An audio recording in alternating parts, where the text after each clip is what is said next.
Hello everyone. I hope आप लोग सब ठीक होंगे। आज हम लोग डिस्कस करने जा रहे हैं stream of consciousness in to the lighthouse. To the lighthouse novel की समरी और कंप्लीट एनालिसिस पर मेरी अलग से वीडियो है, उसका भी लिंक मैं डिस्क्रिप्शन में दे दूंगी, आप चेक कर लीजिएगा। तो चलिए स्टार्ट करते हैं। So what is stream of consciousness? Stream of consciousness actual में कहते किसे हैं?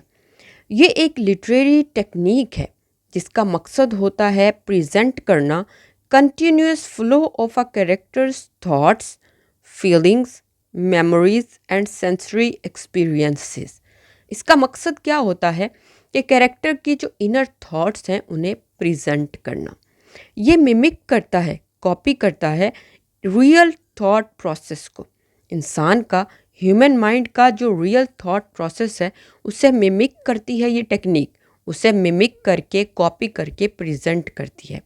और इंसान की जो थॉट है, जो थॉट प्रोसेस है, वो डिसऑर्गेनाइज्ड है, नॉन लीनियर है, डीपली पर्सनल है।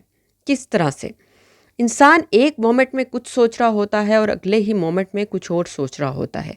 तो इसी तरह के थॉट प्रोसेस को मिमिक करती है ये टेक्निक स्ट्रीम ऑफ कॉन्शियसनेस। इसका कोई लेना देना नहीं होता कि कैरेक्टर क्या कह रहा है, उसके एक्शंस क्या हैं, बल्कि इसका लेना देना किस चीज़ से होता है? कैरेक्टर की थिंकिंग से, उसकी फीलिंग्स से।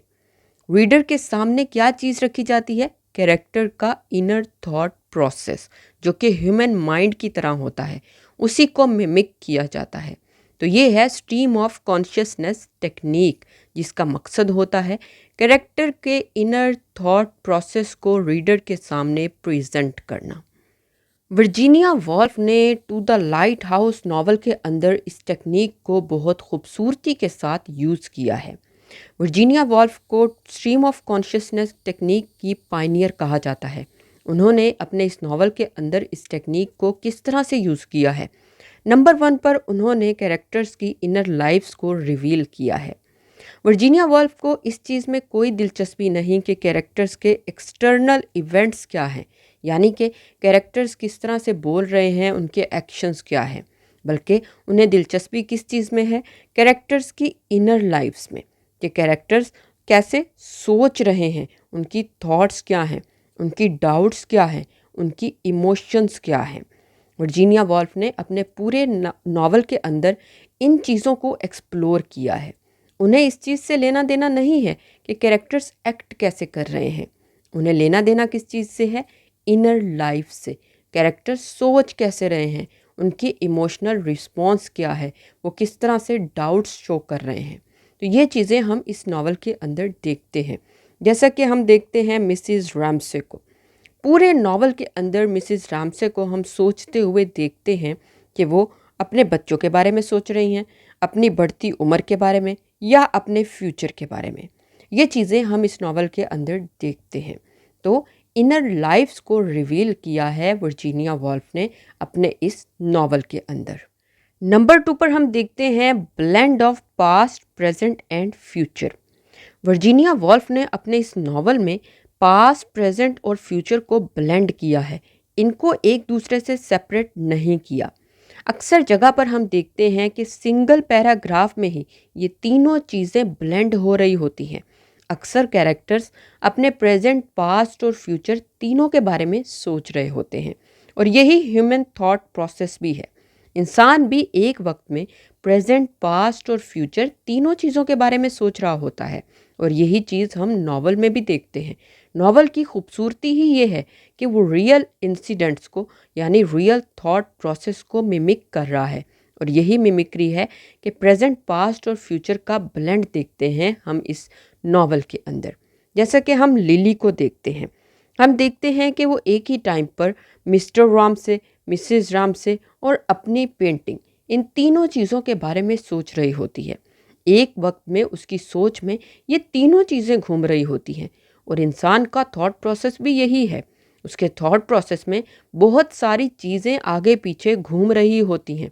वो प्रेजेंट से भी हो सकती हैं, पास्ट से भी और फ्यूचर से भी, और हम इस नावल के अंदर इसका ब्लेंड देखते हैं। नंबर 3 पर हम देखते हैं avoid traditional plot. Virginia Woolf ने अपने इस नावल के अंदर ट्रेडिशनल प्लॉट को अवॉइड किया है। हम इसमें देखते हैं कि प्लॉट जो है वो फास्ट मूविंग नहीं है, मतलब ये कि एक्शंस 1 2 3 इस तरह से नहीं चल रहे होते, बल्कि वॉल्फ का मेन फोकस क्या है? Moments, emotions, internal conflicts.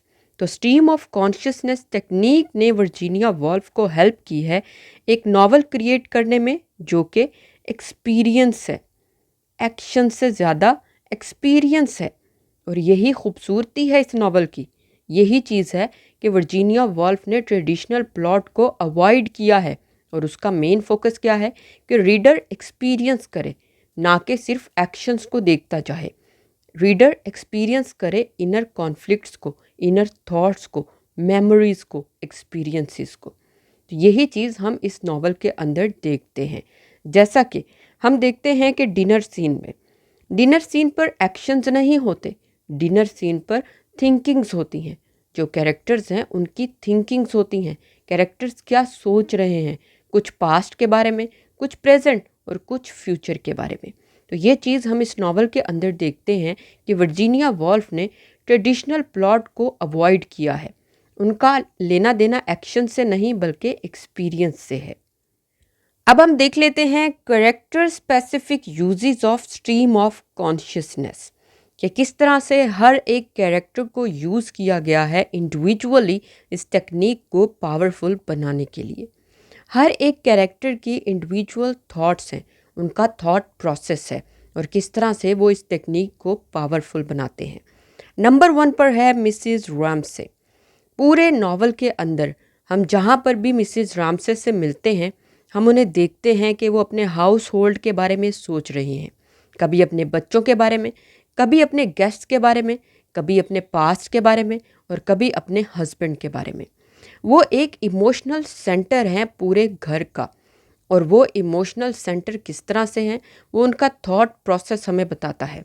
वो हर वक्त सोच रही होती हैं, वो डिनर सीन पर, वो कमरे में, वो कहीं पर भी चलते बैठते अपने बच्चों के बारे में, अपने एजिंग के बारे में, अपने हस्बैंड के बारे में हमेशा सिर्फ सोच रही होती हैं। कभी अपने गेस्ट को आपस में जोड़ने के बारे में और कभी अपने हाउस होल्ड को आपस में जोड़ने के बारे में। वो मिस्टर रामसे के लिए और अपने बच्चों के लिए एक इमोशनल सपोर्ट बन जाती हैं और वो एक मेन रोल प्ले करती हैं जिनके ज़रिए हम ह्यूमन थॉट प्रोसेस के बारे में जानते हैं, उसे एक्सपीरियंस करते हैं। नंबर 2 पर हम देखते हैं लिली को। लिली का थॉट प्रोसेस किसके बारे में है? अपनी पेंटिंग के बारे में, अपनी आर्ट के बारे में और सेल्फ डाउट के बारे में। वो मिसेस रामसे को अच्छा महसूस करती हैं, उनको अच्छा समझती हैं, इसीलिए उनका पोर्ट्रेट बनाना चाहती हैं। लेकिन ऐसी सोसाइटी जो कि क्रिटिसाइज़ करती है औरतों को जो कि लिखती हैं या कोई आर्टिस्ट बनना चाहती हैं, ऐसी सोसाइटी में लिली रह रही है और उसका थॉट प्रोसेस उस क्रिटिसिज्म से भरा हुआ है। वो हर वक्त अपनी पेंटिंग के बारे में सोचती है, वो सेल्फ डाउट करती है, वो खुद पर शक करती है कि वो पेंटिंग नहीं बना सकती। वो मिसिज रामसे के बारे में सोचती है, वो मिस्टर रामसे के बारे में सोचती है और इस तरह से उसका थॉट प्रोसेस चलता रहता है। वो क्रिटिसिज्म के बारे में भी सोचती है, वो अपनी पेंटिंग को मुकम्मल करने के बारे में भी सोचती है, वो अपने आप पर डाउट भी करती है, लेकिन फिर भी पेंटिंग को कंप्लीट कर लेती है। हम लिली का थॉट प्रोसेस देखते हैं, किस तरह से वो मेन रोल प्ले करता है इस नावल के अंदर। और लास्ट में हम देख लेते हैं मिस्टर रामसे को, जो कि एक प्राउड पर्सनैलिटी और कंफ्यूजिंग पर्सनैलिटी है। हम उन्हें आउटवर्डली यही देखते हैं कि वो प्राउड हैं और इंटेलेक्चुअल हैं, लेकिन अंदर से वो इनसिक्योर हैं। उन्हें वैलिडेशन चाहिए, उन्हें इमोशनल सपोर्ट चाहिए। वो मिसिज रामसे पे डिपेंडेंट हैं। वो चाहते हैं कि वो उन्हें प्यार का इजहार करें, लेकिन उनको ये नहीं पता कि वो इस चीज़ को कैसे बताएं। मतलब उन्हें पूछना नहीं आता, उन्हें ये नहीं पता कि वो लोगों से इमोशनल सपोर्ट कैसे मांगे। जैसे हम लास्ट पार्ट में देखते हैं कि किस तरह से मिस्टर रामसे को लाइट हाउस जाने से पहले थोड़ा गुस्सा आता है, लेकिन क्योंकि मिसिज रामसे की डेथ हो चुकी है तो उन्हें ये नहीं पता कि किस तरह से वो लिली से या किसी और से हेल्प मांगे। तो मिस्टर रामसे को ये नहीं पता कि किस तरह से वो प्यार लोगों से मांगे, उन्हें मांगना नहीं आता।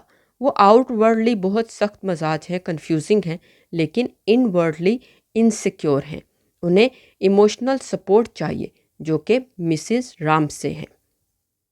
तो ये है स्ट्रीम ऑफ कॉन्शियसनेस टेक्निक, जिसको वर्जीनिया वॉल्फ ने टू द लाइट हाउस के अंदर यूज़ किया है। और इसको यूज़ करने का मकसद कैरेक्टर्स के करीब लाना था ऑडियंस को, रीडर्स को।